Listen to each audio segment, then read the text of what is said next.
आजच्या या तासामध्ये आपण समीक्षा विचार या अभ्यासक्रमांतर्गत घटक क्रमांक 2 साहित्य आणि समीक्षा यांचा संबंध काय नेमका आहे, त्याचबरोबर आपण हा जो संबंध आहे साहित्य आणि समीक्षेचा, हा संबंध बघत असताना त्यातून मिळणारा जो काही आनंद आहे तो आनंद साधारणतः कोणत्या प्रकारचा आहे, साहित्यकृती आणि समीक्षक याचा नेमका काय संबंध, परस्पर काय संबंध आहे, हेही आपण मागच्या तासाला पाहिलेलं आहे. आज आपण समीक्षेमध्ये जे समीक्षा या व्यापारामध्ये साहित्याच्या आकलन, आस्वाद, विश्लेषण, अर्थनिर्णय, मूल्यमापन यांचे नेमके स्थान काय आहे या संदर्भामध्ये आपण आज चर्चा करणार आहोत. सुरुवातीला समीक्षा आणि साहित्य याचा जो काही संबंध आहे याचा संबंध आपण आधीच्या तासामध्ये पाहिलेलाच आहे. कारण समीक्षा व्यापार हा शुद्ध साहित्य किंवा ज्याला वाङ्मय म्हणतो आपण, त्या वाङ्मय कृतीवरच तो आधारलेला असतो. किंवा आपण ज्या समीक्षेचा विचार करतो आहोत, ज्या समीक्षा व्यापाराचा आपण विचार करतो आहोत, तो समीक्षा व्यापार म्हणजे साहित्यकृती किंवा वाङ्मय कृती किंवा वाङ्मय याच्यावरच तो आधारलेला आहे. आणि म्हणूनच ही एक मर्यादा आहे, ही मर्यादा ही आपण या निमित्तानं समजून घेतली पाहिजे.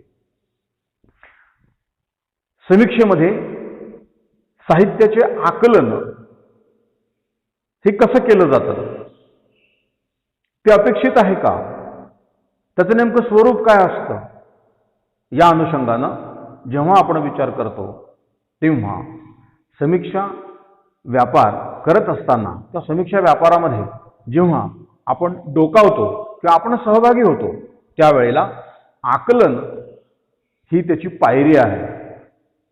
म्हणजेच काय, आकलन होण्यासाठी एखाद्या साहित्यकृतीचं की ज्या साहित्यकृतीचा आपल्याला किंवा ज्या साहित्यकृतीची आपल्याला समीक्षा करायची आहे ती साहित्यकृती आपण काळजीपूर्वक वाचली पाहिजे. म्हणजेच काय, आपण सर्वसामान्य वाचक इथे राहत नाही, तर आपण सर्वसामान्य वाचकापेक्षा एक वेगळा दर्जा ज्याला म्हणतो आपण, तो दर्जा म्हणजे काय, तर समीक्षक. समीक्षक म्हणून जेव्हा समीक्षा करण्यासाठी एखाद्या साहित्यकृतीचं वाचन आपल्याला करायचं असतं, ते वाचन हे कोणत्या प्रकारचं आहे याचं स्वरूप पाहिल्यानंतरच आपल्याला आकलन ही जी एक संकल्पना आहे याच्यातली, किंवा आकलन म्हणजे काय त्याचंही स्वरूप आपल्याला सहज कळेल. साधारणतः कुठलीही साहित्यकृती एक समीक्षक या नात्याने आपण त्या साहित्यकृतीचं वाचन करतो. आता हे वाचन करत असताना ती साहित्यकृती कोणत्या स्वरूपाची आहे, त्या साहित्यकृतीमध्ये कोणकोणते घटक आहेत, त्या साहित्यकृतीमध्ये कुठला जीवनानुभव मांडलेला आहे, त्या साहित्यकृतीमध्ये कुठल्या घटना आहेत, कुठले प्रसंग आहेत, कुठलं वर्णन त्याच्यामध्ये आलेलं आहे किंवा कुठली जीवनजाणीव त्याच्यामध्ये आलेली आहे, या संदर्भामध्ये आपण प्राथमिक पातळीवर काही असे अंदाज बांधतो. आणि जेव्हा ती साहित्यकृती आपल्याकडून वाचून पूर्ण होते त्यावेळेला त्या साहित्यकृतीतील काही घटक आपल्याला कळायला लागतात. जेव्हा आपण दुसरं वाचन करतो त्यावेळेला मात्र त्या साहित्यकृतीचं जे काही अंतरंग आहे ते अंतरंग अधिकाधिक उलगडायला लागतं. जेव्हा तिसरं वाचन करतो आपण त्यावेळेला देखील ती साहित्यकृती नेमकी कोणता अर्थ आपल्याला सांगते आहे किंवा त्या साहित्यकृतीचा मानवी जीवनाशी, व्यक्ती जीवनाशी, समाज जीवनाशी नेमकं काय संबंध आहे हेही आपल्याला या निमित्तानं कळतं.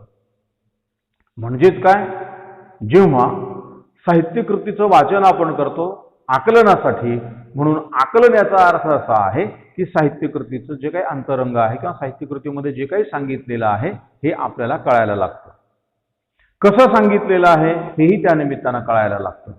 म्हणजेच काय, हे प्राथमिक पातळीवर साहित्यकृतीचं आकलन होणं होय.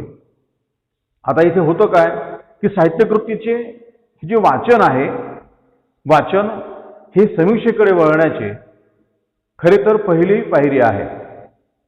साहित्याचे वाचन म्हणजे अनुभव घेणेच आहे. म्हणजे ज्या अर्थी आपण साहित्याचं वाचन करतो त्या अर्थी काय, तर आपण त्या साहित्यकृतीमध्ये त्या साहित्यिकाने मांडलेलं जे काही भाष्य असेल, जे काही जीवनानुभव असेल, ते जीवनानुभव आपण वाचनाच्या माध्यमातून आपण इथे घेत असतोच. साहित्यकृतीच्या वाचनाने आपली म्हणजे वाचक म्हणून, आस्वादक म्हणून, समीक्षक म्हणून भाषिक, साहित्यिक आणि सांस्कृतिक जी क्षमता आहे ती क्षमता ही वृद्धीस लागते, विकसित होते आणि मग आपण साहित्यकृतीच्या विश्लेषणाकडे वळत असतो. म्हणजेच काय, सुरुवातीला आपण साहित्यकृतीचं वाचन करतो. वाचन करीत असताना भाषिक, साहित्यिक आणि सांस्कृतिक क्षमता ह्या आपल्यामधल्या ज्या आहेत त्या बळावतात, वृद्धीस लागतात आणि त्यानंतर मात्र आपण साहित्यकृतीचं विश्लेषण करतो. हे त्याचं एक सूत्र आहे. प्रथमतः साहित्यकृतीचं आपण वाचन करतो आणि वाचन करता करताच त्या साहित्यकृतीतील आशय, त्यातील पात्र, त्यातील प्रसंग, त्यातील भाषा याचं आकलन आपण करून घेतो की आपल्याला होते. हे आकलन करीत असतानाच त्या साहित्यकृतीतील सौंदर्य देखील आपल्याला जाणवतं. आणि म्हणूनच कोणत्याही साहित्यकृतीची समीक्षा करण्यापूर्वी तिचे वाचन करणे आणि आकलन होणे या दोन गोष्टी अतिशय महत्त्वाच्या आहेत. म्हणजे एखाद्या साहित्यकृतीचं त्या साहित्यकृती जर समीक्षा आपल्याला करायची असेल तर प्रथम पातळीवर त्याचं वाचन करणं आणि आकलन करणं या दोन्ही गोष्टी या निमित्तानं महत्त्वाच्या आहेत आणि त्या आपण केल्या पाहिजे. पुढे जो आहे याच्यामध्ये की लेखकाने लिहिलेल्या ज्या साहित्यकृती आहेत त्या साहित्यकृतीच्या वाचनाने त्या साहित्यकृतीला पूर्णत्व लाभते. एखाद्या साहित्यिकाने साहित्यकृती निर्माण केलेली आहे, त्याला वाचक जर मिळाला नाही तर त्या साहित्यकृतीला पूर्णत्व कसं लाभायचं. म्हणून साहित्यकृती निर्माण झाल्यानंतर जर त्या साहित्यकृतीला वाचक मिळाला तरच त्या साहित्यकृतीला पूर्णत्व प्राप्त होते, अन्यथा ती साहित्यकृती पडून राहते. मग त्या साहित्यकृतीमध्ये मांडलेल्या त्या आशयाचा, तिच्या भाषेतील सौंदर्याचा, तिच्यातील अनुभवाचा प्रभाव वाचक, रसिक आणि समीक्षकांवर पडतो किंवा होतो, त्यांच्यावर होतो, त्यांचा प्रभाव होतो. कशाचा, त्या साहित्यकृतीतील आशयाच्या, त्यातील सौंदर्याचा आणि त्या साहित्यकृतीतून मांडल्या गेलेल्या जीवनानुभवाचा, या सगळ्यांचा प्रभाव वाचक, आस्वादक, रसिक किंवा समीक्षक यांच्यावर तो होतो किंवा पडतो. साहित्यकृतीचं हे जे वाचन आहे हा सगळा जो परिणाम आहे तो परिणाम कशाचा आहे, वाचन आणि आकलनाचा परिणाम आहे. म्हणजे जेव्हा साहित्यकृतीचं वाचन करतो आणि आकलन करतो त्याचबरोबर आपल्यावर त्या साहित्यकृतीतल्या आशयाचा, सौंदर्याचा आणि जीवनानुभवाचा म्हणजे अनुभवाचा तो प्रभाव वाचक म्हणून किंवा समीक्षक म्हणून आपल्यावर तो प्राथमिक पातळीवरच पडत असतो. हे त्यातून सांगता येतं आपल्याला, तसं सिद्ध होतं. मग हा जो एक परिणाम, या परिणामाशिवाय कलाकृतीतील जे काही सौंदर्य आहे किंवा कलाकृतीमधलं जे काही मर्म आहे हे मर्म मात्र आपल्याला उलगडत नाही किंवा आपल्याला ते समजत नाही. एकाच वाचनामध्ये हे आकलन आणि परिणाम आपल्याला समजू शकत नाही. म्हणून पुन्हा पुन्हा वाचून आकलन होणे किंवा आकलन करणे हे पुन्हा पुन्हा वाचणे म्हणजेच काय, तर साहित्यकृतीचा आस्वाद घेणे होय. पुन्हा पुन्हा वाचणे याचा अर्थ काय, तर साहित्यकृतीचा आस्वाद घेणे. म्हणजे साहित्यकृतीचा जर आपल्याला आस्वाद घ्यायचा असेल तर ती साहित्यकृती आपल्याला पुन्हा पुन्हा वाचली पाहिजे, तिचं वाचन केलं पाहिजे. वाचनाला अतिशय महत्त्व आहे आकलनाच्या दृष्टीने. आणि म्हणून हे करत असताना, अधिकाधिक वाचन करीत असताना, पुन्हा पुन्हा वाचन करीत असताना आपण आस्वादात रमत असतो. त्याचं कारण असं आहे की वाचनाने साहित्यकृतीचे आकलन होते. हे आकलन जितके प्रभावी होईल तितकाच तिचा आस्वाद आपल्यावर परिणामकारक ठरतो. म्हणजे तिचा आस्वाद हा परिणामकारक ठरतो. हा जो आस्वाद आहे हा आस्वाद अधिक काळ आपण घेऊ शकतो. पुन्हा पुन्हा साहित्यकृती वाचण्याचा अर्थ काय की पुन्हा पुन्हा आपण आस्वाद त्याचा घेऊ शकतोच. आस्वादासाठी आकलन आणि आकलनासाठी वाचन हे सूत्र यामध्ये महत्त्वाचे आहे. म्हणून साहित्याच्या आकलनावरच आस्वाद अवलंबून असतो. म्हणजे साहित्यकृतीचा आस्वाद कशावर अवलंबून आहे, तर साहित्याच्या आकलनावर. जसं साहित्याचं आकलन होईल तसं त्या साहित्यकृतीचा आस्वाद आपल्याला घेता येईल वगैरे. म्हणून आस्वाद कशावर अवलंबून असतो, तर साहित्यकृतीच्या आकलनावर किंवा साहित्याच्या आकलनावर हा आस्वाद अवलंबून असतो. ही गोष्ट आपण या निमित्तानं लक्षात घेतली पाहिजे. अखंड वस्तूचे अनेक घटकात विघटन करून त्याचे सविस्तर स्पष्टीकरण करणे म्हणजे विश्लेषण होय. आता विश्लेषण हे जे सूत्र आपण बघतोय, हे विश्लेषण म्हणजे काय? कुठली एखादी जर गोष्ट असेल ती आहे तशी न सांगता तिच्यामध्ये असणारे जे काही वेगवेगळे घटक आहेत, हे वेगवेगळे घटक नेमके कोणते आहेत हे स्पष्ट करून सांगणे म्हणजेच काय? अखंड वस्तूचे एखाद्या साहित्यकृतीमध्ये कुठला आशय आहे, ती साहित्यकृती कोणती आहे हा त्याचा अर्थ.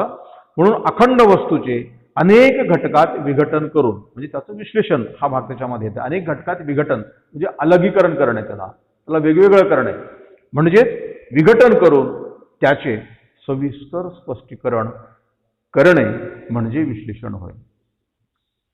आता समीक्षेतील साहित्याच्या विश्लेषणाचं नेमकं काय स्थान आहे, विश्लेषणाचं नेमकं काय स्थान आहे हे आपण इथं पाहतो आहोत. आणि म्हणून ती साहित्यकृती अनेक घटकात तिचं विघटन करायचं आणि तिचं स्पष्टीकरण करायचं आणि ते स्पष्टीकरण करणं म्हणजे ते सविस्तर स्पष्टीकरण करणं म्हणजे विश्लेषण होय.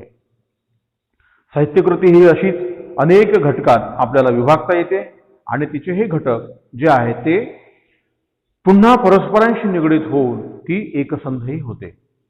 म्हणजे घटकाचं विश्लेषण करणं आणि नुसतं विश्लेषण करणं नाही तर त्याची एकसंध बांधणी करणं ही महत्वाची आहे. आणि म्हणून एकसंध बांधणी केल्यावर त्याचा जो काही अनुभव आहे, ती साहित्यकृतीचं काही वास्तव आहे ते आपल्याला एकात्म असा अनुभव तो आपल्याला मिळतो. आणि म्हणून विश्लेषण ही जी प्रक्रिया आहे ही या निमित्तानं किंवा साहित्यकृतीच्या वाचनातून हे महत्त्वाचं तिचं स्थान आहे. कारण विश्लेषणानं साहित्यकृतीतील अनेक घटक कळतात, त्याचं विस्तारपूर्वक असं विश्लेषणही आपल्याला करता येतं. आणि त्याचबरोबर ते जे विस्तारपूर्वक जे विश्लेषण केलेलं आहे, जे स्पष्टीकरण केलेलं आहे त्या स्पष्टीकरणामध्ये एकसंधताही आपल्याला साधता येते आणि एकजीव असा अनुभवही त्याच्यातून तो मांडता येतो की जो साहित्यिकाने त्या साहित्यकृतीतून मांडलेला आहे वगैरे. साधारणतः विश्लेषण हे दोन प्रकारचे असते, एक अंतर्गत आणि दुसरं असतं बाह्य स्वरूपाचे. एक अंतर्गत स्वरूपाचे विश्लेषण आणि दुसरे हे बाह्य स्वरूपाचे विश्लेषण असते. अंतर्गत विश्लेषण म्हणजे काय, तर कलाकृतीचा आशय, कलाकृतीचा विषय, कलाकृतीची भाषा आणि कलाकृतीचे विशेष म्हणजे शैली, शब्दरचना, लेखकाची प्रतिभा यांचे विश्लेषण होय. आता ह्या सगळ्या गोष्टी कशामध्ये येतात, तर अंतर्गत विश्लेषणामध्ये येतात. म्हणजे आशय, कलाकृतीचा आशय, विषय, तिची भाषा, तिची विशेष शैली, शब्दरचना, लेखकाची प्रतिभा या सगळ्या गोष्टीचं विश्लेषण हे अंतर्गत विश्लेषण या प्रकारामध्ये मोडते. तर जेव्हा बाह्य विश्लेषण या मुद्द्याचा आपण विचार करतो, विश्लेषणाचा जो दुसरा प्रकार आहे बाह्य विश्लेषण, तर बाह्य विश्लेषण म्हणजे काय, तर लेखक आणि त्यांचे जीवन, म्हणजे लेखक ज्या प्रकारचं जीवन जगतो ते जीवन आणि एकूणच त्याचं जगणं, त्या लेखकाचं जगणं काय असेल ते जगणं, ज्या ठिकाणी लेखक म्हणून त्याची जडणघडण झालेली आहे, जिथे तो घडला वाढला तो समाज त्या साहित्यकृतीमध्ये असतो. त्याचबरोबर ज्या परिसरामध्ये त्याची जडणघडण झाली तेथील सामाजिक, राजकीय आणि सांस्कृतिक स्थिती नेमकी काय आहे याचंही विश्लेषण हे बाह्य विश्लेषण या विभागामध्ये येते. आता इथे आपण विश्लेषणाचे दोन भाग आपण पाहिलेले आहेत. पहिला आहे, एक आहे अंतर्गत विश्लेषण आणि दुसरं आहे बाह्य स्वरूपाचं विश्लेषण. अशा दोन प्रकारचं हे विश्लेषण आपल्याला करता येतं. तर पहिल्या विश्लेषणामध्ये आपण बघितलं आहे की त्याच्यामध्ये कलाकृतीचा आशय, विषय, तिची भाषा, तिची विशेष जे शैली, शब्दरचना, लेखकाची प्रतिभा याचं विश्लेषण त्याच्यामध्ये येतं. तर बाह्य विश्लेषणामध्ये मात्र लेखक आणि त्याचं जीवन, त्याचं एकूणच जगणं, तो जिथे घडला असेल, तिथे वाढला असेल, तिथला समाज, तिथली राजकीय, सामाजिक आणि सांस्कृतिक परिस्थिती किंवा स्थिती काय आहे याचं विश्लेषण हे कशामध्ये येतं, तर बाह्य विश्लेषणामध्ये किंवा बाह्य विश्लेषण या प्रकारामध्ये येतं. साहित्य समीक्षेचं खरं उद्दिष्ट काय आहे, तर आकलन. साहित्य समीक्षा ही कशासाठी निर्माण झालेली आहे, तर आकलनासाठी ती निर्माण झालेली आहे. ही गोष्ट आपण समजून घेतली पाहिजे. म्हणून साहित्य समीक्षेचं खरे उद्दिष्ट काय, तर आकलन हे आहे. आकलन झाल्याशिवाय समीक्षकाला कलाकृतीचं सौंदर्य उमगत नाही, कलाकृतीतलं सौंदर्य जे आहे ते समजतही नाही. आणि म्हणून आकलन होणं हे समीक्षकाच्या दृष्टीनं अतिशय महत्वाची ती बाब आहे. पहिल्या वाचनामध्ये त्याला कथानक ढोबळपणे समजते. एखादी कादंबरी आहे, एखादी कथा आहे, एखादं दीर्घ काव्य आहे, काय असेल, एखादी साहित्यकृती, कुठली कलाकृती असेल, तर त्या कलाकृतीच्या पहिल्या वाचनातून त्याला काय कळतं, तर पहिल्या वाचनामध्ये त्याला त्या साहित्यकृतीतील जे कथानक आहे ते ढोबळमानाने समजते. पुढं नंतर त्याला त्या कथानकात जागा किंवा ओळखीच्या वस्तू व्यक्ती दिसू लागतात. ज्या कथानकात त्याने आकलन केलेलं आहे, त्याला ते कळलेलं आहे, त्या कथानकामध्ये मग काही त्यांना जागा दिसतात. त्या कथानकामध्ये काही जागा किंवा ओळखीच्या व्यक्ती त्याला दिसायला लागतात आणि त्या व्यक्तीच्या आठवणी त्याला आठवू लागतात, अनुभव कळू लागतात. आणि मग ती कलाकृती आठवण त्याची आपलीशी होऊन जाते, किंवा कलाकृतीची जी काही आठवण आहे ती आठवण त्या वाचकाला, त्या समीक्षकाची ती आपलीच आठवण आहे असं ते होऊन जातं. आणि मगच त्या साहित्यकृतीवर सहजतेनं भाष्य करता येतं किंवा भाष्य लिहिता येतं. म्हणजेच काय, समीक्षक काय करतो, तर समीक्षक साहित्यकृतीचं वाचन करतो. समीक्षक साहित्यकृतीचं वाचन करीत असताना होतं काय, समीक्षक हे साहित्यकृतीचं वाचन करीत असतो. समीक्षक जेव्हा साहित्यकृतीचं वाचन करतो त्याबरोबर त्याला पहिल्याच वाचनामध्ये त्या साहित्यकृतीतील कथानक कळतं. आणि नंतर मात्र जेव्हा जेव्हा तो वाचन करतो त्या वेळेला मग त्या कथानकातील काही जागा, काही ओळखीच्या व्यक्ती ही त्याला कळायला लागतं. त्याचबरोबर त्या ज्या व्यक्ती आहेत त्या व्यक्ती सगळ्या त्याला आठवू लागतात. ह्या कुठल्या व्यक्ती आहेत, कुठल्या स्वरूपाच्या आहेत, कुठल्या स्वभावाच्या आहेत, कशासाठी ह्या व्यक्ती निर्माण झालेल्या आहेत, ह्या सगळ्या प्रश्नांची उत्तरं त्याला तिथे मिळू लागतात. म्हणजेच काय, जेव्हा ह्या व्यक्ती त्याला आठवू लागतात तेव्हा त्या व्यक्तींचा जो काही अनुभव आहे, जो लेखकाने निर्माण केलेला आहे, तो अनुभव त्याला कळू लागतो. आणि मग कलाकृतीतील आठवण, ही आठवण किंवा तो अनुभव हा आपलाच आहे ही जाणीव त्याला व्हायला लागते. आणि ही जाणीव झाली की मग हा समीक्षक काय होतो, वाचक म्हणून त्या साहित्यकृतीशी पूर्णतः एकरूप होतो. म्हणजे त्याला ती साहित्यकृती पूर्ण आकलन झालेली असते, त्याला ती कळलेली असते. आणि म्हणूनच समीक्षकाला त्या साहित्यकृतीवर छानपैकी भाष्य लिहिता येतं किंवा त्या साहित्यकृतीची समीक्षा करता येते. हे त्याचं सूत्र आहे. म्हणजे पहिलं सूत्र काय, त्या साहित्याच्या आकलन आणि विश्लेषणाचं समीक्षेमध्ये नेमकं स्थान काय आहे, कारण साहित्यकृतीचं आकलन होणं हे सगळ्यात महत्त्वाचं आहे. आणि आकलनाबरोबरच त्याचं विश्लेषण करणं ही महत्त्वाचं आहे. किंवा विश्लेषण ही जी प्रक्रिया आहे ही महत्त्वाची आहे. या दोन्ही गोष्टीच्या आधारावर तो जो समीक्षक आहे तो समीक्षक चांगलं भाष्य लिहू शकतो, चांगली समीक्षा लिहू शकतो. हे त्याचं सूत्र.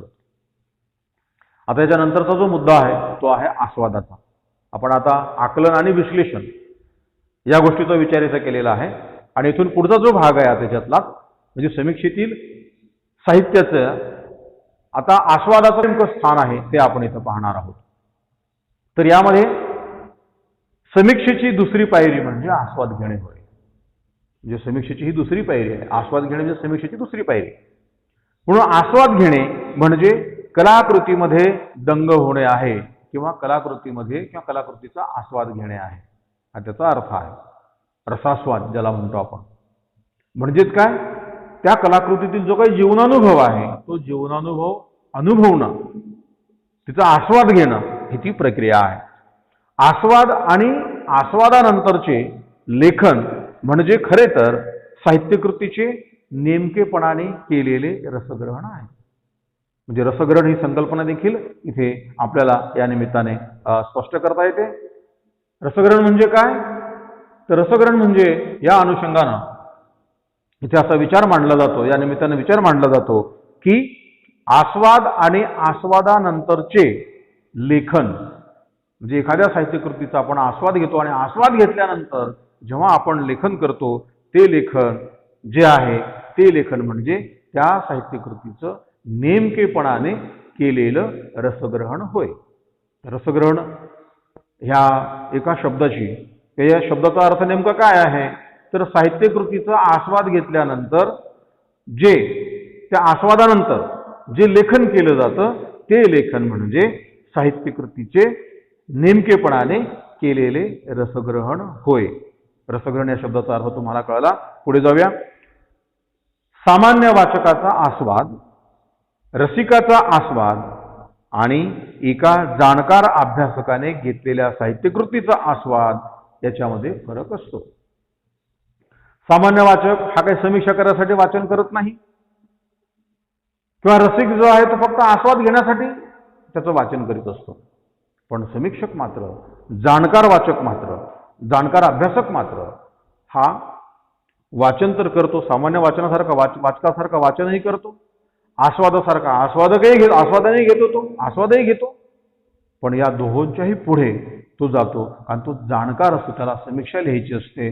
आणि म्हणून तो जाणकार अभ्यासक काय करतो तर तो साहित्यकृतीच्या ज्या पद्धतीने आस्वाद घेतो तो आस्वाद म्हणजे वाचकाचा आस्वाद, रसिकाचा आस्वाद आणि जाणकार अभ्यासकाचा आस्वाद, या तीनही आस्वादामध्ये आपल्याला फरक असल्याचं जाणवतं. याचं कारण काय?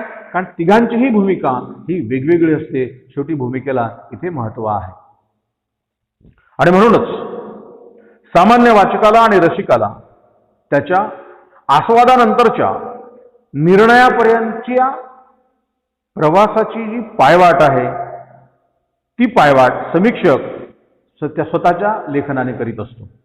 म्हणजेच वाचक आणि रसिक यांच्याही पुढे की यांचा जो काही आस्वाद आहे, आस्वादानंतरचा जो काही निर्णय आहे, तो निर्णय देण्याचं काम हे काम कोण करतं तर तो जाणकार जो अभ्यासक आहे, जो समीक्षक आहे, तो आपल्या लेखनाने करीत असतो. कधी तो साहित्यकृतीचं विश्लेषण करतो, समीक्षक काय करतो साहित्यकृतीचं विश्लेषण करतो, तर कधी शास्त्रीय नियमांच्या आधारे त्या साहित्यकृतीचं मूल्यमापन करतो. म्हणजेच काय, पहिल्या पातळीवर तो साहित्यकृतीचं विश्लेषण करतो आणि दुसऱ्या पातळीवर त्या साहित्यकृतीचं मूल्यमापन करतो. हे काम कोणाचं आहे तर समीक्षकाचं आहे. समीक्षक हे काम करतो. त्याने काहीही केले तरी ते समीक्षेतच मोडते. म्हणजे समीक्षक म्हणजे जाणकार अभ्यासक, त्याला समीक्षक अशी संकल्पना आहे. या समीक्षकानं त्या साहित्यकृतीच्या निमित्तानं काही केलं, सगळी त्याची कृती जी आहे ही सगळी कृती ही समीक्षेमध्ये मोडते असं मानलं जाते. मग समीक्षकाने जे लेखन केलेलं आहे त्याच्यातून घडणारं जे काही जीवन किंवा साहित्यकृतीमधून घडणारं समीक्षकाला घडणारं जे काही जीवन दर्शन आहे ते जीवन दर्शन त्या समीक्षकाला आकर्षित करते. हे आकर्षित करणारं जीवन दर्शन समीक्षक साहित्यकृतीशी जोडून घेतो आणि जाणवलेले, त्याला जे काही जाणवलेलं, जे काही भावलेलं आहे ते आपल्या शब्दात मांडण्याचा तो प्रयत्न करतो. हे प्रारंभीचं लेखन असते त्या समीक्षकाचं. असे लेखन करून समीक्षक एक प्रकारे पुनर्निर्मितीच करतो. म्हणजेच काय, साहित्यकृती ही निर्मितीच आहे, पण त्या साहित्यकृतीवर जेव्हा समीक्षक आपलं भाष्य करतो, लेखन करतो, ते लेखन देखील त्याची पुनर्निर्मिती असते त्या समीक्षकाची. मग ही पुनर्निर्मिती करीत असताना काही त्याचे सूत्र आहेत, काही त्याचे प्रश्न आहेत. या प्रश्नाच्या अनुषंगानं समीक्षक विचार करतो. कलावंतानं म्हणजे साहित्यिकानं अनुभव कसा घेतला, त्याला कसा जाणवला, तो अनुभव त्याला कसा जाणवलेला आहे, त्याला ती साहित्यकृती का आवडली, नेमके काय आवडलं, अशा प्रकारची त्याला पडणाऱ्या प्रश्नांची उत्तरे हा समीक्षक शोधू लागतो. तसतसे त्याला साहित्यकृतीमधील जे काही सौंदर्य स्थळं आहे ती सौंदर्य स्थळ मात्र त्याला जाणवायला लागतात. यातूनच जाणवलेले साहित्यकृतीतील सौंदर्य आणि आलेला अनुभव या आस्वादाच्या पायरीवर मनात किंवा कागदावर उतरत असतो. आस्वादासाठी वाचकाला समीक्षा प्रेरणा देते, चांगल्या वाङ्मयाची ओळख वाचकाला करून देते आणि ही ओळख करून देतानाच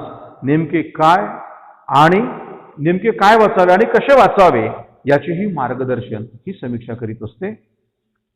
परिचय करून देऊन वाचकाला वाङ्मयाकडे वळवून लेखकाच्या लेखनाचा नेमका दर्जा काय असावा याची जाणीव त्या लेखकाला तर ती समीक्षा देतेच, पण वाचकाने काय वाचले पाहिजे याचे मार्गदर्शन देखील समीक्षा करते आहे.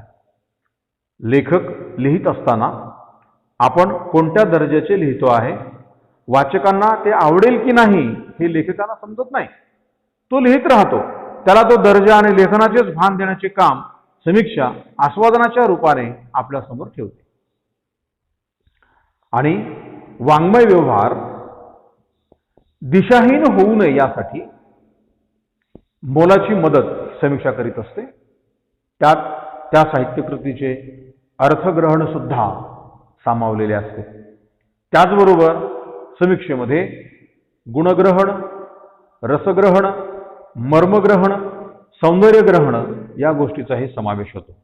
समीक्षेमध्ये कोणकोणत्या गोष्टी येतात तर गुणग्रहण, रसग्रहण, मर्मग्रहण आणि सौंदर्यग्रहण ह्या सगळ्या गोष्टी अतिशय महत्त्वाच्या आहेत की ज्याचा समावेश त्या समीक्षेमध्ये होतो. ती साहित्यकृती इतर साहित्यकृतीपेक्षा कशी वेगळी आणि श्रेष्ठ आहे, त्याचप्रमाणे ही श्रेष्ठता तिच्या कोणत्या घटक तिच्यामध्ये येते याचेही स्पष्टीकरण समीक्षक आपल्या समीक्षेतून मांडत असतो. म्हणजेच काय, समीक्षेमध्ये गुणग्रहण, रसग्रहण, मर्मग्रहण, सौंदर्यग्रहण या गोष्टीचा समावेश होतो.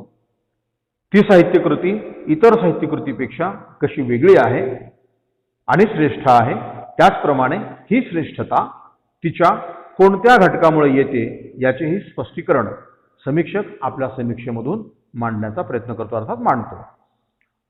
वाचक मन आस्वादास पोषक आणि आस्वादक्षम करण्याचा प्रयत्न समीक्षा करते. म्हणजे समीक्षा वाचकांवर देखील संस्कार करते. समीक्षक खरे तर वाचकाने वाचन करून सुद्धा त्याला न दिसलेले साहित्यकृतीतले जे काही किंवा साहित्यकृतीतले जे काही सौंदर्य आहे ते सौंदर्यही समीक्षक उलगडून दाखवतो आणि त्याला साहित्यकृतीतून मांडलेल्या त्या अनुभव विश्वाकडे वळवण्याचा प्रयत्नही करतो. त्याचा जो काही अनुभव आहे, वाचकाचा जो काही अनुभव आहे, तो अनुभव अधिकाधिक समृद्ध करण्याचा प्रयत्न ही समीक्षा करीत असते. ते आपल्या आस्वादास प्रेरक असलेल्या आकलनशील समीक्षेने वाचक देखील त्या कलाकृतीतील अनुभवाशी एकरूप होण्याचा प्रयत्न करतो. वाचकांपर्यंत जेव्हा हे सर्व पोहोचते तेव्हा वाचकाच्या आस्वादाचा आनंद अधिक तरल आणि समृद्ध होतो. हे काम फक्त समीक्षकच करू शकतो. म्हणजेच काय, आस्वाद ही जी प्रक्रिया आहे ही प्रक्रिया आपण इथे समजून घेतली. वाचक, रसिक आणि जाणकार अभ्यासक यांच्या आस्वादामध्ये कसा फरक आहे आणि त्याचबरोबर जाणकार जो अभ्यासक आहे म्हणजे समीक्षक आहे याची नेमकी जबाबदारी काय आहे, त्याचं नेमकं या निमित्तानं आस्वादाच्या निमित्तानं कार्य काय आहे, हेही आपण या मुद्द्याच्या अनुषंगाने बघितलेलं आहे. आता यानंतरचा जो मुद्दा येतो आहे तो आहे मूल्यमापनाचा. आता मूल्यमापन ही समीक्षेची पुढची पायरी आहे. म्हणजे काय, समीक्षेचं मूल्यमापन हा समीक्षक करीत असतो. समीक्षकाने एखाद्या साहित्यकृतीचा आस्वाद घेतला आणि लिहून काढला म्हणजे त्याने ती समीक्षा केली असे म्हणता येत नाही. ते का म्हणता येत नाही, तर कारणच आहे की समीक्षकानं कलाकृतीच्या श्रेष्ठ कनिष्ठतेचे प्रमाण समजून घ्यायला हवे. ती साहित्यकृती जी आहे ती श्रेष्ठ कनिष्ठता ती कशामुळे आहे, तिचं काय नेमकं प्रमाण आहे, हे प्रमाण समीक्षकाला माहीत असणं हे आवश्यक आहे. कलाकृतीचे मूल्यमापन करायला म्हणजे कलाकृती त्याने मूल्यमापन केलं पाहिजे. श्रेष्ठतेची कसोटी आणि त्याचबरोबर कनिष्ठतेचं जी काही कसोटी आहे या नेमके त्यांचे काही प्रमाण काय आहे याची जाणीव त्या समीक्षकाला असली पाहिजे. आणि त्याचबरोबर त्या कलाकृतीचे मूल्यमापन हे समीक्षकाने केलं पाहिजे. तिचे मूल्यांकन समीक्षकाने करायला हवं. समीक्षकाचे आकलन आणि आस्वादन जेवढे विविध स्वरूपाचे असेल किंवा आस्वाद जितका सखोल स्वरूपाचा असेल तेवढंही त्याचं मूल्यमापन जे आहे ते बिनचूक आणि प्रमाणित होत असतं. मूल्यमापन जर वरवरचं असेल, उथळ असेल तर समीक्षकाने त्या साहित्यकृतीला न्याय दिला असे म्हणता येत नाही. म्हणून अपरिहार्यता, संभाव्यता, स्वाभाविकता ही मूल्ये खरे तर सर्वच कालसापेक्ष आहे, काळाशी बांधलेले आहेत. ही सर्व मूल्य काळानुसार बदलत असतात. काही मूल्य मात्र शाश्वत असतात. काही मूल्य बदलणारी आहेत तर काही मूल्य शाश्वत आहेत. त्याच्यामध्ये सत्य, न्याय, स्वातंत्र्य, शिव, सौंदर्य या इत्यादी मूल्यांचा समावेश होतो.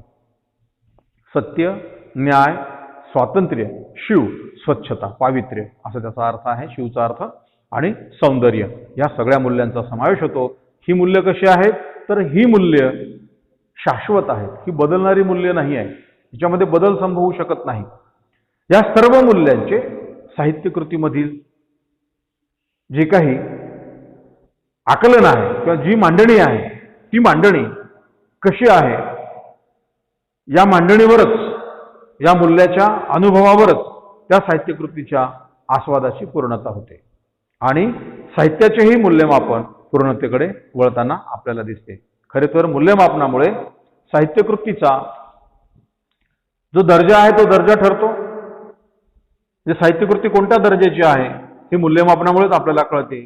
साहित्याचे व्यवस्थापन होण्यासही मदत होते. वाङ्मयीन अभिरुचीला एक विशिष्ट वळण लागते. चांगले आणि वाईट ठरवण्यासाठी सामान्य वाचकालाही ही गोष्ट अत्यंत मार्गदर्शक ठरते. म्हणजे साहित्यकृती आणि वाचक या दोन्ही दृष्टीने समीक्षा किती महत्वाची आहे हे इथे आपल्याला कळेल. श्रेष्ठ जी कलाकृती आहे त्या श्रेष्ठ कलाकृतीतील जे काही सौंदर्य आहे ती सौंदर्य स्थळे जर समजली तर वाचकांची अभिरुची ही प्रगत होत जाते. एवढेच नव्हे तर तिला एक प्रकारचे वेगळे स्वरूप लाभते आणि समीक्षेची प्रक्रिया एका निर्णयात्मक स्वरूपापर्यंत पोहोचण्यास मदतही होते. आधुनिक समीक्षा आणि साहित्य विचारामध्ये मूल्यमापन ही अतिशय महत्वाची पायरी मानली जाते. त्यामुळे समीक्षकाने साहित्यकृतीबद्दल नेमके काय निर्णय द्यायचे आहे, कुठले निर्णय द्यायचे आहे, निर्णयन द्यायचे आहे हेही समजणे अतिशय महत्वाचे ठरते. म्हणून समीक्षा हा एक शोध असतो. कोणत्याही साहित्यकृतीचे स्वरूप, तिचे वैशिष्ट्य, तिचे सौंदर्य, तिच्या महानतेचे रहस्य यांचा शोध समीक्षक स्वतःसाठी घेत असतो. कारण त्यांनी लिहिलेली ती समीक्षा म्हणजे त्याचे प्रकट चिंतन असते. कोणतीही साहित्यकृती ही स्वतःचे नियम आणि तंत्र घेऊन अवतीर्ण होते. हे समजून घेणे हे समीक्षेचे खरे कार्य आहे. म्हणजे साहित्यकृती काय करते? त्या साहित्यकृतीला स्वतःचे नियम असतात, स्वतःचे काही तंत्र आहेत. हे नियम आणि तंत्र घेऊनच ती साहित्यकृती अवतीर्ण होत असते. हे म्हणजे ही क्रिया समजून घेणे हे समीक्षेचे खरे कार्य आहे. आणि हे जे कार्य आहे कशातून सिद्ध होतं? तर मूल्यमापनातून, साहित्यकृतीच्या मूल्यमापनातूनच हे सिद्ध होतं. मग मूल्यमापन करताना काय करावं लागतं की त्या साहित्यकृती म्हणजे तिचे मूल्यमापन करताना तिची कलाकृतीची रचना, तिचे नेमकं स्वरूप, यातील घटक, कलाकृतीची मांडणी आणि त्याची निर्मिती प्रक्रिया या सगळ्या गोष्टींचा विचार करणं हे क्रमप्राप्त आहे, अनिवार्य आहे, महत्वाचं आहे. तिच्या या मूल्यमापनामध्येच साहित्यकृतीचे मूल्य किंवा तिचे जे काही निकष आहेत ते सगळे निकष त्याच्यात दडलेले असतात. कधी कधी लेखनातून मूल्यांची बंडखोरी येते. जुन्यांना किंवा जुन्या मूल्यांना नकार देऊन नवीन काही निर्माण होत राहतात. पण ही नवी मूल्ये कालांतराने जुनी होतात. जे नवं आहे ते कालांतराने जुनं होणारच आहे. अशी स्थित्यंतरे निर्माण प्रक्रियेत सतत निर्माण होत राहतात. या स्थित्यंतराचे मूल्यमापन समीक्षक करीत असतो आणि झालेली नवी संरचना वाचकांना तो समजावून देत असतो. म्हणजे इथे वाचक, लेखक याच्या दृष्टिकोनातून देखील समीक्षा किती महत्वाची आहे, समीक्षकांना मूल्यमापन करणं हे किती महत्वाचं आहे आणि हे मूल्यमापन करीत असताना त्या साहित्यकृतीतील श्रेष्ठता आणि कनिष्ठता याचं नेमकं प्रमाण काय आहे याचंही मूल्यमापन करणं किंवा त्याचबरोबर त्याच्यामधलं जे काही शाश्वत सत्य आहे, मूल्य आहे, शाश्वत मूल्य आहे, अशाश्वत मूल्य आहे, ह्या सगळ्यांचंही मूल्यमापन करणं हे अतिशय महत्वाचं असतं. आणि ही सगळी प्रक्रिया कोण करीत असतो तर समीक्षक करीत असतो आपल्या समीक्षेच्या माध्यमातून. आता यानंतरचा जो मुद्दा आहे तो आहे अर्थनिर्णयाचा. म्हणजे साहित्यकृतीच्या वाचनानंतर, तिच्या मूल्यमापनानंतर त्याचबरोबर समीक्षक काय करतो तर अर्थनिर्णय त्या समीक्षेच्या माध्यमातून साहित्यकृतीमध्ये त्या लेखकानं नेमकं काय सूचित केलेलं आहे, कोणता अर्थ सांगितलेला आहे, जीवनाशी निगडीत, मानवी समाजाशी निगडीत, या सगळ्या भावभावनांशी निगडीत त्यांनी नेमकं काय सांगितलेलं आहे या संदर्भातलं म्हणजे संकेतार्थ त्या साहित्यकृतीतलं तो अर्थ नेमका काय आहे हे सांगण्याचंही काम ही समीक्षा करते आहे. प्रत्येक साहित्यकृतीला तिचा स्वतंत्र असा एक अर्थ असतो. साहित्यकृतीत दडलेला जो काही अर्थ आहे तो तिच्या संहितेमध्ये दडलेला असतो. जे साहित्यकृती ही एक संहिताच असते, या संहितेमध्ये तो अर्थ दडलेला असतो. त्याचबरोबर वाचकाच्या वाचनाशी आणि मनाशीही तो अर्थ जोडलेला असतो. तो अर्थ वाचताना निर्माण होतो. साहित्यकृतीमध्ये सांगितला गेलेला जो काही अर्थ आहे, मांडला गेलेला जो काही अर्थ आहे, तो अर्थ आपण वाचन करीत असताना आपल्याला तो समजत असतो किंवा निर्माण होत जातो. लेखकाने केलेला आत्माविष्कार, स्वानुभव, स्वतःला आलेला जो काही अनुभव आहे त्या अनुभवाचा आविष्कार या अर्थनिर्णयामध्ये समाविष्ट असतोच. तो ज्ञान विस्ताराने आणि स्पष्टीकरणाने चांगल्या प्रकारे व्यक्त होतो. समीक्षेची जी वेगवेगळी उद्दिष्टे आहेत त्यांना अनुसरून आकलन आणि मूल्यमापन ही उद्दिष्टे देखील लक्षात घेऊनच समीक्षेचे वेगवेगळे प्रकार आणि पद्धती निर्माण झालेले आहेत असेही आपल्याला दिसते. साहित्य समीक्षेच्या आकलनासाठी अर्थग्रहण आदी काही पायऱ्या सांगितल्या आहेत. त्यातील अर्थग्रहण ही पायरी घेतली तरी केवळ अर्थलापनिकेस प्राधान्य देणारा संस्कृत टीकेचा जो प्रकार आहे तो आपल्या समोर येतो. हे करण्यास साहित्यकृतीची मूळ अधिकृत संहिता अगर पाठ निश्चित करणे आवश्यक असते. ते करणारा समीक्षा व्यापार हा पाठचिकित्सा या नावाने ओळखला जातो. पाठचिकित्सा म्हणजे काय, या संकल्पनेचा अर्थ इथे आपल्याला कळेल की साहित्यकृतीची जी काही मूळ अधिकृत संहिता आहे किंवा जो त्याचा एक पाठ आहे तो पाठ निश्चित करणे. हे निश्चित करणे म्हणजेच काय, की हे निश्चित करणारा जो समीक्षा व्यापार आहे त्या समीक्षा व्यापाराला पाठचिकित्सा असे आपण म्हणतो का. पाठचिकित्सा या नावाने ही समीक्षा ही ओळखली जाते. मात्र पाठचिकित्सेच्या आधारे मूळ अधिकृत जी संहिता आहे तिची निश्चित संहिता निश्चित करणाऱ्या लेखनाचा समावेश हे साहित्य समीक्षेत केला जात नाही. अर्थाच्या जवळचा असलेला हा समीक्षा प्रकार अलंकारिक समीक्षेचा किंवा टीकेचा असेलही विशिष्ट काव्यकृतीचे गुण आणि अलंकार ही जी अंगे आहेत त्याची चर्चा करणारी ही समीक्षा असते. पाठचिकित्सेच्या अनुषंगाने जी समीक्षा केली जाते ती साहित्याचे आकलन करून देणारी साहित्याची समीक्षा ही साहित्याच्या साहित्यपणाला धक्का न लावता साहित्याच्या अंतरंगाला, साहित्याच्या आस्वाद, आकलन आणि मूल्यमापनाला दिशा, दृष्टी आणि चौकटी पुरविते. साहित्याचा आस्वाद सुलभ आणि सुकर बनविते. वाचकाला आशय आकलनाला मदत करते. एवढेच नाही तर ते सोपे करण्यासही मदत करते. अनेक वेळा त्या बऱ्याचदा आपण साहित्यकृती या समीक्षकांना गोंधळात टाकत असतात. म्हणून समीक्षक त्यांना गोंधळात टाकणारी परिस्थिती किंवा घटना किंवा जी काही पात्रे आहेत किंवा प्रसंग आहेत या गोष्टी त्या साहित्यकृतीत पुन्हा पुन्हा वाचत असतात. काही उदाहरणं म्हणून या अनुषंगाने देता येईल आपल्याला, पण तेवढा खोला द्यायची काही गरज नाही आपल्याला ती. तर होतं काय, तर समीक्षक काय करतो, विविध समीक्षा पद्धतीचा, एखाद्या साहित्यकृतीचा समीक्षा करीत असताना विविध समीक्षा पद्धतीचा तो उपयोग करीत असतो आणि या वेगवेगळ्या समीक्षा पद्धतीचा उपयोग करीत करीत तो विशिष्ट अर्थनिर्णयाच्या स्थितीपर्यंत पोहोचत असतो. म्हणून समीक्षकाने केलेली समीक्षा ही परिपूर्ण आणि अंतिमच असेल असंही मानण्याचं काही कारण नाही. कारण कालसापेक्ष आणि व्यक्तिसापेक्षही काही बदल घडत जातात हे आपल्याला लक्षात घ्यावे लागतात. समीक्षक एक अर्थ निर्माण करतो आणि त्याला जाणवलेलं जे काही अर्थ आहे तो मांडण्याचा निर्णय घेऊन जे मांडतो त्या पायरीला आपण अर्थनिर्णय असे म्हणूया किंवा म्हणतो आपण. म्हणून श्रेष्ठ कलाकृती ठरवण्यासाठी तिचे मूल्यमापन, तिचं लेखन करणं, तिची वर्गवारी करणं, तिच्यातलं सौंदर्य स्थळांना भेट देणं इत्यादी सगळ्याच गोष्टी या पायरीवरच असतात. या कलाकृतीचा नवे नवे अर्थ लावणे आणि ती कलाकृती कशी वेगळी आहे, भूतकाळामध्ये ती कलाकृती कशी होती, वर्तमानात कशा प्रकारचे प्रकटीकरण ती करते आहे आणि भविष्यातही ही कलाकृती कसा संवाद साधणार आहे आणि या संदर्भातला जो काही निर्णय आहे, याबाबतचा जो काही निर्णय आहे तो निर्णय घेऊन त्या साहित्यकृतीचे समीक्षण करणे ही या अर्थनिर्णय पायरीवरच अपेक्षित आहे. समीक्षक या अर्थनिर्णयामुळेच आपल्या समीक्षा लेखनाला प्रगल्भ करू शकतो. ही गोष्ट आपण लक्षात घेतली पाहिजे. म्हणून अर्थनिर्णयन ही अतिशय महत्त्वाची अशी बाब आहे, महत्त्वाचं असं एक घटक आहे की जे समीक्षेमध्ये तिचं स्थान जे आहे ते महत्त्वपूर्ण आहे. साहित्यकृतीमधील जे काही सौंदर्य आहे हे सौंदर्य तिच्या अंतरंगात आणि बहिरंगात दडलेलं असतं.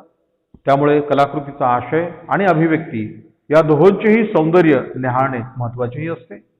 असा दृष्टिकोन हळूहळू वाचकांचा निर्माण होण्यासाठी समीक्षा वाचकांवर समीक्षेतूनच संशोधक देखील त्या पातळीवर पोहोचू शकतो. लेखकाने निर्माण केलेला जो काही अनुभव आहे त्या अनुभवाद्वारे समीक्षक हा वाचकाला कलाकृतीच्या मर्माकडे घेऊन जातो, कलाकृतीचं अंतरंग उलगडून दाखवतो.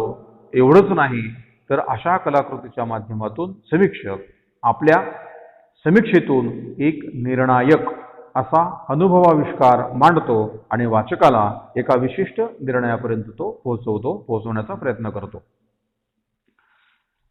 साधारणतः आपण समीक्षा म्हणजे साहित्याचे अंतरंग आणि बहिरंग वगळून पाहण्याच्या दृष्टीने एक शोधयात्रा असते. या यात्रेचा प्रवास समीक्षकासाठी आनंदी आणि लेखकासाठी वेदनादायी देखील होऊ शकतो, पण वाचक रसिक यांच्यासाठी मात्र रंजनात्मक, प्रबोधनात्मक आणि आनंददायी असाही तो ठरू शकतो. साधारणतः साहित्याच्या महानतेचे जे काही मूल्य निकष आहे हा भाग समीक्षा व्यापारातील मूल्यमापनाचं एक अंग आहे. म्हणून विश्लेषण, अर्थनिर्णयन, मूल्यमापन, शब्दांकन आणि संहिता सर्जन ही समीक्षा व्यापाराची 4 प्रमुख अंगे आहेत असे गंगाधर पाटील या समीक्षकांनी म्हटलेलं आहे. तर वाल कुलकर्णी यांनी समीक्षा लेखन हे वाङ्मयाच्या एकंदर स्वरूपाविषयीच्या आपल्या कल्पना अधिक चांगल्या प्रकारे निर्दोष करून घेण्यासाठीच करायची असते असे म्हटलेले आहे. त्याचबरोबर सदा कराडे या अभ्यासकाने देखील या संदर्भामध्ये आपले विचार मांडलेले आहेत. ते आहेत, कोणत्याही कलाकृतीचे मूल्यमापन करताना त्या कलाकृतीचे वर्णन आणि कलाकृतीचे अन्वयार्थ बोधन आवश्यक असते. तर ह्या सगळ्या अभ्यासकांच्या किंवा विचारवंतांचे विचार जर आपण बघितले तर समीक्षा नेमकं काय काम करते आहे, समीक्षकाचं नेमकं काय काम असतं, लेखक वाचक याला समीक्षक मार्गदर्शन कसं करतो आहे, ह्या संदर्भातलंही आपल्याला जो काही विचार आहे तो विचारही यातून कळतो आहे. इथे आपण समीक्षा विचारातील साहित्याचे आकलन, आस्वाद, विश्लेषण, अर्थनिर्णय, मूल्यमापन यांचं नेमकं काय स्थान आहे हे आपण पाहिलेलं आहे. इथे आपण थांबूया.